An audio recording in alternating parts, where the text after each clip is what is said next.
This is a true story, something that happened to me not too long ago. And it's the reason I don't believe in the concept of a best friend anymore. I'm telling you this because I need someone to know how a single, careless whisper can burn an entire life to the ground. The party was in full swing, the music a dull throb against the polished concrete floors of the downtown Austin loft. I was holding a sweating glass of gin and tonic, the lime wedge bobbing against the ice, when I heard my own private history being told as a punchline. It was Liam, the guy my best friend Maya was trying so desperately to impress, and he was laughing, a cruel, barking sound that cut through the noise. "So then she actually hid in the locker until the janitor found her crying at midnight?" he howled, and his friends roared along with him. I felt the glass grow cold in my hand as I watched Maya, standing beside him, her face glowing with a triumphant borrowed light. She didn't just give him the story. She gave him the key to every secret I'd ever trusted her with. If you genuinely enjoy our stories, please subscribe to the channel, tell us where you're from, and what time it is right now. It's always fascinating to know how far our story flows. The world narrowed to a pinpoint, the loft's floor-to-ceiling windows showing a glittering, indifferent cityscape that suddenly felt alien. My breath caught in my throat. That wasn't just any story. It was my story. The humiliating, tear-soaked climax of my freshman year of high school. A memory I'd only ever confessed to Maya one drunken night on the floor of my Barton Springs apartment, wrapped in blankets and swearing each other to secrecy. It was a sacred confidence, one of dozens we'd exchanged over 15 years of friendship. To hear it now, twisted into a cheap party anecdote from the mouth of a guy she'd known for 6 weeks, felt like a physical blow. I watched her tuck a strand of her dark hair behind her ear, her smile proprietary as Liam slung an arm around her shoulder. She owned my pain now. She was trading it for his attention.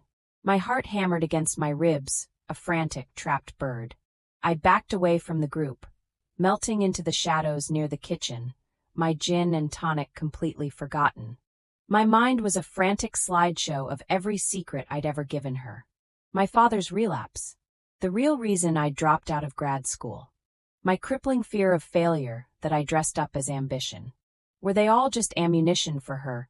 Pieces of me she could hand out like party favors to make herself seem more interesting, more intimate? The music seemed to warp, the laughter of the crowd turning into a mocking chorus. I had to get out. I slipped through the throng of bodies, my shoulders hunched, feeling like every eye was on me, like they could all see the pathetic little girl hiding in the locker. I didn't even grab my jacket. The cold November air on the street was a shock, but it was nothing compared to the ice forming in my veins. My phone buzzed in my pocket. It was Maya. "Hey, where'd you go? Liam thinks you're hilarious." I stared at the screen, the words blurring through a sudden film of tears. Hilarious. That's what I was. A collection of funny, tragic stories for her new boy toy to enjoy. The walk back to my place was a blur. The familiar streets of South Austin, usually comforting with their quirky shops and vibrant murals, felt hostile and strange. Every laughing couple I passed felt like a personal insult. How could 15 years of sisterhood be discarded so easily? We had a pact. We were each other's vaults. We'd held each other through breakups, family deaths, and career catastrophes. I had her secrets, too dark, complicated things she'd whispered to me in the dead of night. But I would have sooner cut out my own tongue than ever betray her trust. When I got back to my apartment, I didn't turn on the lights. I just sank onto my couch, the city lights painting stripes across the floor. I scrolled through years of photos of us. Grinning at graduation, covered in mud at a music festival, clinking champagne glasses on New Year's Eve. Every image was a lie, a monument to a friendship that had been a one-way street. The next morning I confronted her. I met her at Joe's Coffee on South Congress, a neutral territory. She sauntered up to the table, oversized sunglasses hiding her eyes, a carefree smile on her face. "There you are," she said, breezy and oblivious. "You totally ghosted last night. I didn't waste time with pleasantries. Why did you tell Liam about the locker?" Her smile faltered for a fraction of a second. "What? Oh, that. Chloe, it was just a funny story. Don't be so sensitive. It wasn't a funny story, Maya. It was something I told you in confidence. God, relax, she scoffed, waving a dismissive hand. It's not a big deal. Liam thought it was endearing. He likes that you're quirky. Her words were designed to placate, to make me feel like I was the one overreacting. It was classic Maya gaslighting, a tactic I'd seen her use on ex-boyfriends but never, ever on me. I don't care what Liam thinks, I said, my voice dangerously low. I care that my best friend, the only person on earth who knew that, used my most humiliating moment to get a laugh from a guy. She finally took off her sunglasses, and her eyes were cold, devoid of the warmth I knew so well. You're being dramatic. It's not like I told him about your dad or anything. And that was it. The casual, chilling way she dangled my father's alcoholism over me, reminding me that she had far more potent weapons in her arsenal, told me everything I needed to know. This wasn't a mistake. It was a choice. My pain was her currency. I paid for my coffee and walked away, leaving her sitting there with a look of mild irritation on her face. She probably thought I'd get over it in a day or two, that I'd come crawling back because I always did. She had no idea that the girl who walked out of that coffee shop was not the same one who had walked in. The old Chloe, the trusting friend, was gone. In her place was someone else, someone cold and methodical, who now understood that trust was a liability and secrets were weapons. And I was about to go to war. The first few days were a quiet, suffocating hell. Our shared friend group, oblivious to the schism, kept trying to make plans. The group chat, once a source of comfort, was now a minefield. Drinks at the White Horse tonight? One message read. Maya's reply came instantly. I'm in. Chloe, you coming? I could feel the passive-aggressive pressure. She was positioning herself as the fun, easygoing one, forcing me into the role of the moody recluse if I said no. I started muting the notifications. The silence was better than the pretense. But isolation was its own kind of prison. Austin suddenly felt like a small town. Everywhere I went, I felt a knot of anxiety, terrified I'd run into them. I saw Liam's stupid silver Jeep parked outside a cafe, and had to duck into a bookstore, my heart pounding, until he was gone. I knew Maya was spinning the narrative. I could practically hear her telling everyone in that concerned voice she perfected that I was going through something, that I was being really distant and weird. She was preemptively poisoning the well, ensuring that if I ever spoke up, I'd sound unhinged and jealous. My suspicion wasn't just a feeling. I needed proof. I needed to know the extent of the betrayal. The opportunity came in the most mundane way possible. We were still co-paying for a suite of creative software we used for our freelance marketing gigs. My payment was due, and she'd texted me a curt reminder. It was the first time she'd directly contacted me since the coffee shop. I told her I'd drop off a check, knowing she'd be at her weekly yoga class. Her apartment, a trendy place in the Domain, was a second home to me. I still had a key on my keyring, a relic from a time when we were inseparable. Letting myself in felt like a violation, but it was nothing compared to what she had done to me. The apartment was eerily quiet. Her yoga mat was gone. I walked into her home office, a space where we'd spent countless nights brainstorming projects, and sat down at her desk. Her MacBook was open, sleeping. I tapped the spacebar, and the screen flickered to life. It was unlocked. She always was careless about security. Her iMessage app was open on the screen, a monument to her arrogance. And there it was, a long, winding conversation with Liam, stretching back weeks. My hands started to shake as I scrolled up.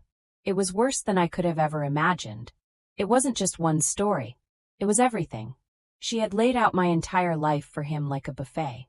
There were screenshots of my frantic texts to her after a disastrous date. Detailed, mocking analyses of my family's dysfunctions.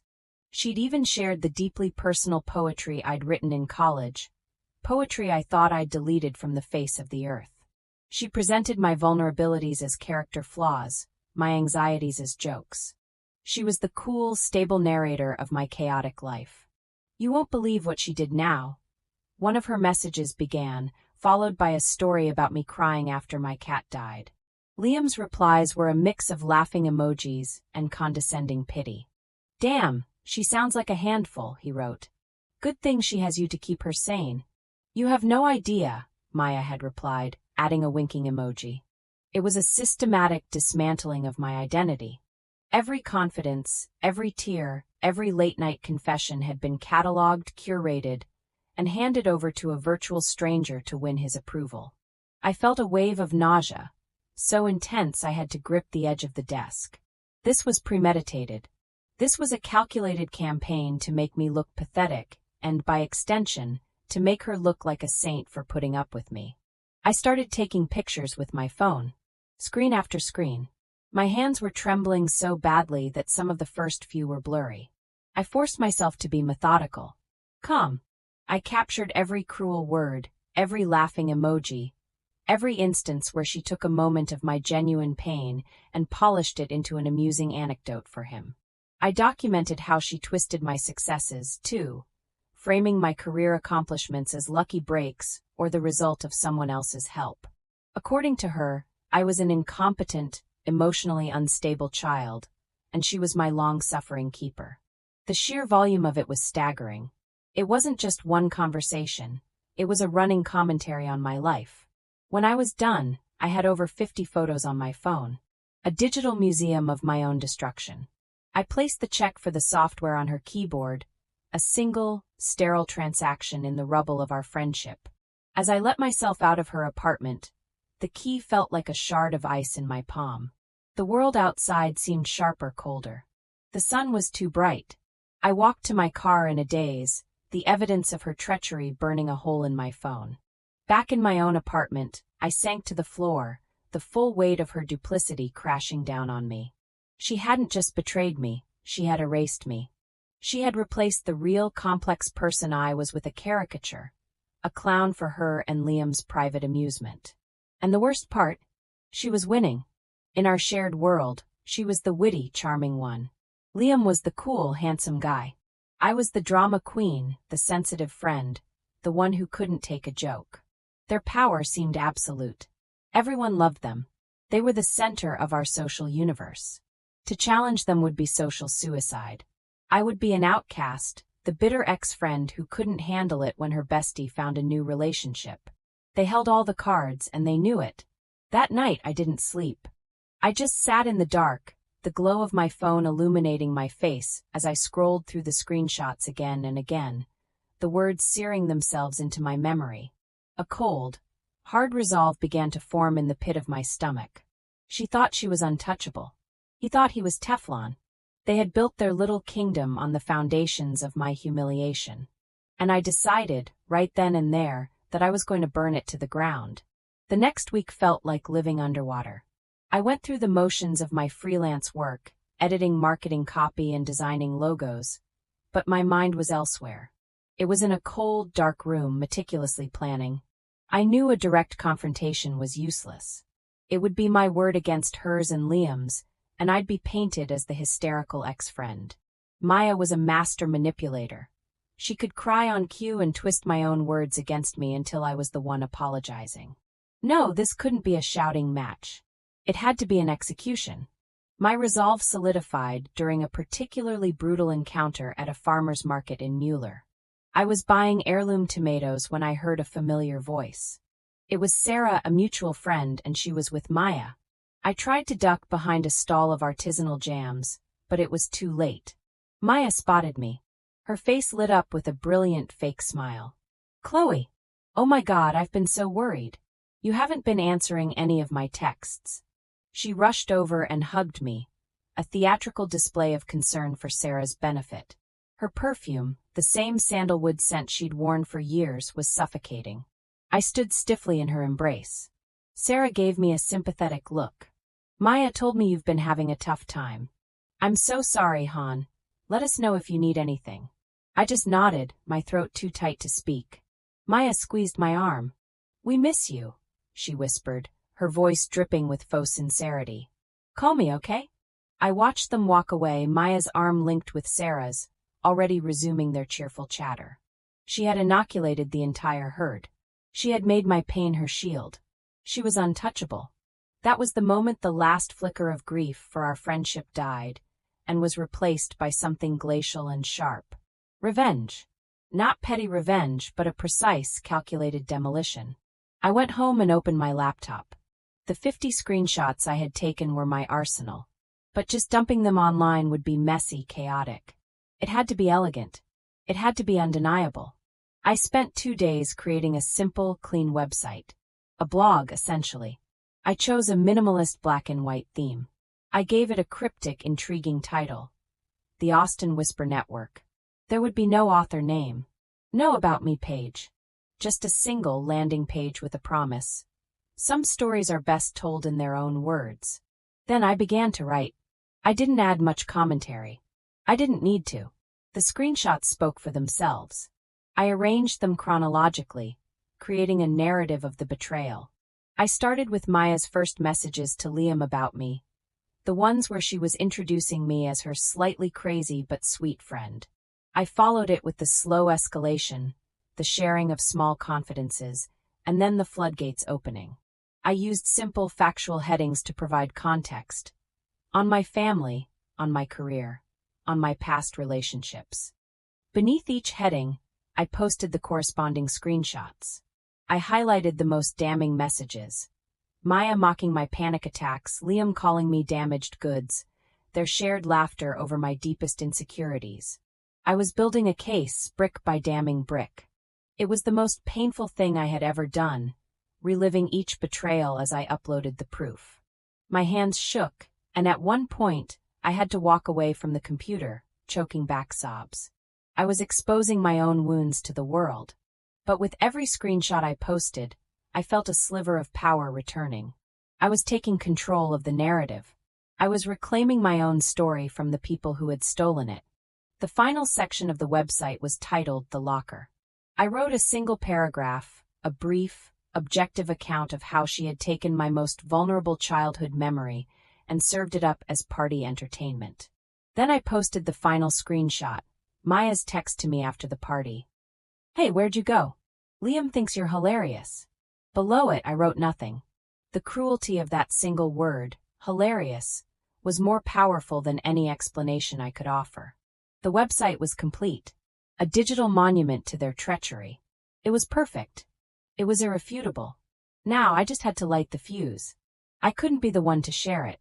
It had to feel like an anonymous, viral discovery. I thought about our friend group, about who the biggest gossip was. It was a guy named Ben, someone who lived for drama, and could spread a rumor through our entire social circle in under an hour. I created a new anonymous email address. A simple, untraceable Proton Mail account. The email I composed was short and simple. Subject: You might find this interesting. The body of the email contained only the link to the website. Nothing else.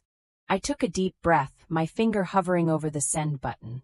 This was the point of no return. Once I hit send, the missile was launched.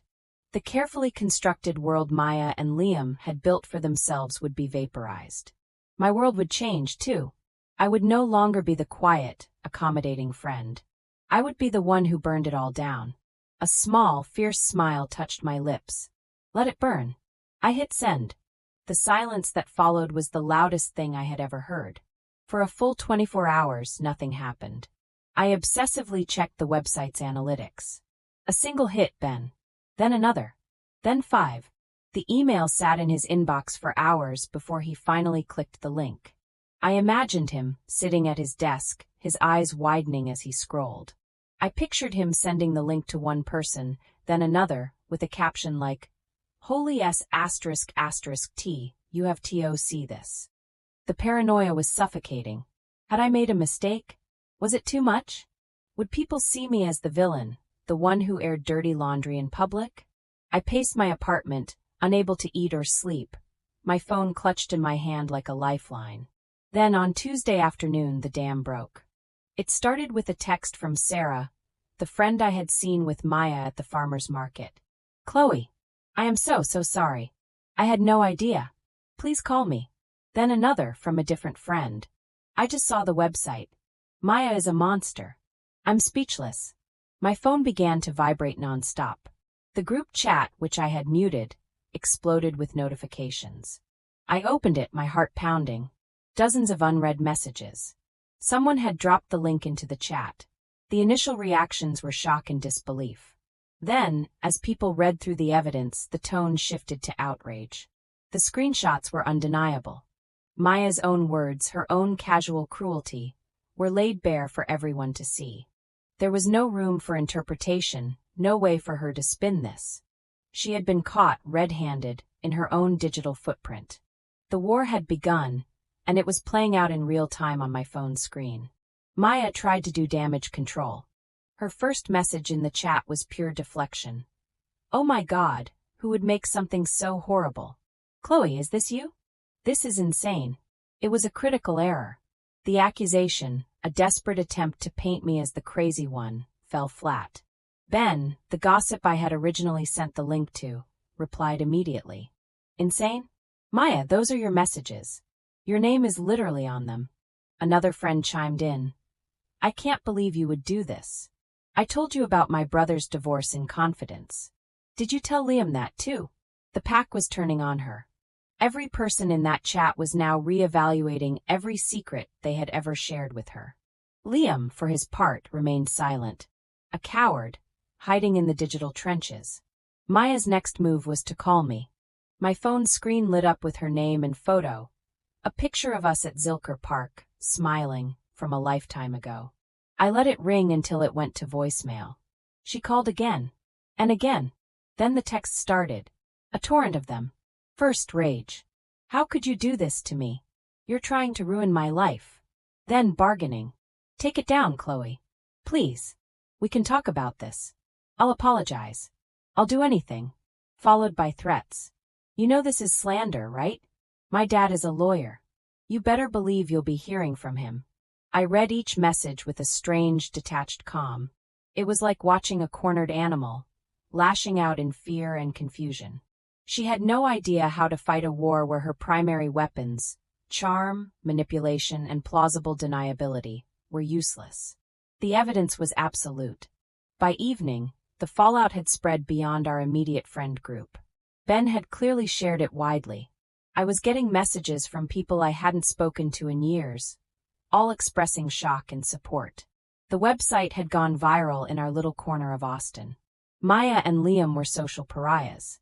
They had been tried and convicted in the court of public opinion, by a jury of their peers. The revenge was more potent than I had ever imagined. It wasn't just that people were angry with them. They were disgusted. The calculated nature of the betrayal, the way Maya had systematically used my pain for her own social gain, had struck a nerve. I realized then that my story wasn't just my story. It was a story everyone understood on some level. The fear of being exposed, of having your trust shattered by the one person you thought you could count on. The most satisfying moment came late that night. It was a text from a number I didn't recognize. "This is Liam. For what it's worth, I'm sorry. She told me you guys had a weird, joking relationship. I never should have listened." It was a pathetic, self-serving apology, an attempt to distance himself from the wreckage. He was throwing her under the bus to save himself. It was perfect. I took a screenshot of his text. I went to the website and under a new heading, The Aftermath, I posted it without comment. The escalation was complete. I hadn't just exposed their betrayal. I had turned them against each other. The days that followed were a blur of digital fallout. Maya and Liam were effectively erased from our social lives. They were removed from group chats. They were uninvited from upcoming parties. Friends who ran into them in public reported a new, unfamiliar awkwardness. People would avert their eyes, offer a curt nod, and hurry away. The vibrant Austin social scene they had once dominated had become a hostile territory for them. They had become ghosts, haunting the edges of a world that no longer wanted them. Maya deactivated her Instagram account after it was flooded with angry comments and snake emojis. Liam's LinkedIn profile was mysteriously set to private. They were in full retreat, disappearing from the digital world they had tried so hard to conquer. The website, the Austin Whisper Network, became a local legend, a cautionary tale whispered about at bars on Rainy Street and in coffee shops on the East Side. People I barely knew would mention it, unaware that the anonymous creator was sitting right across from them. I never claimed responsibility. I never had to. The work was done. I received a long, rambling email from Maya's mother, accusing me of being a cruel and vengeful person, of ruining her daughter's life over a silly misunderstanding. I read it, felt a brief, dull ache for the woman who had once treated me like a second daughter, and then I deleted it without replying. The final communication from Maya herself came a month later. It was a single, pathetic text message sent from a new number. I hope you're happy. There was no anger left in it, just the hollowed-out shell of defeat. I stared at the message for a long time. Was I happy? Happy wasn't the right word. The victory didn't feel like a rush of euphoria. It was quieter than that.